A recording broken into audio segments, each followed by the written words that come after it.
Welcome to PSR Apple TV channel. మా PSR Apple TV channel వీక్షిస్తున్న వీక్షకులకందరికీ నా హృదయపూర్వక స్వాగతం. ఈరోజు ముఖ్యాంశాలతో మీకోసం ప్రసాద్ అల్లమర. రష్యాలో భారీ భూకంపం సంభవించింది. అక్కడి కురిల్ దీవుల్లో 6.5 తీవ్రతతో భూమి కంపించింది. యూరోపియన్ మెడిటరేనియన్ భూకంప శాస్త్ర కేంద్రం వివరాల ప్రకారం భూమికి 12 కిలోమీటర్ల కింద భూకంప కేంద్రం ఉన్నట్టు తెలిపింది. కురిల్ దీవులు రష్యాకు తూర్పు భాగంలో ఉన్న సకాలిన్ ఒబ్లాస్ట్ ప్రావిన్స్ లో ఉన్నాయి.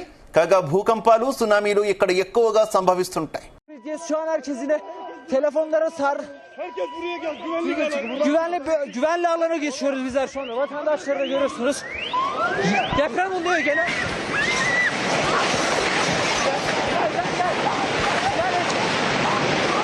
Gel. Sakin ol. Arkadaşlar. Evet, şu anda vatandaşı görüyorsunuz. Toz duman. Biraz önce bulunduğumuz alandaydı. Bu taraftan gidelim. Arkadaşlar şu binanın önünden çıkın. La ilahe illallah. Bir an önce durmuşken. Hemen çıkmamız lazım. Bu noktadan hemen ayrılmamız gerekiyor. Bir dakika Esra.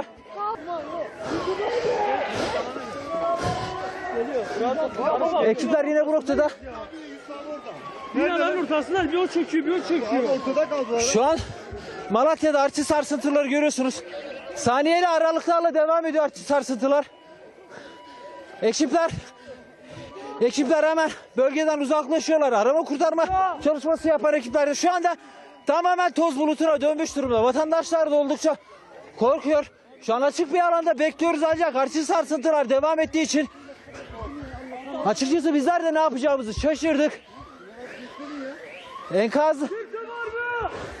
Enkazın tozun dumanın geldiği noktaya doğru vatandaşlara sesleniyorlar, kimse var mı diye. Enkaz altında kimsenin. Hemen bulunduğumuz bu nokta, biraz önce geçerken dar bir sokaktaydık.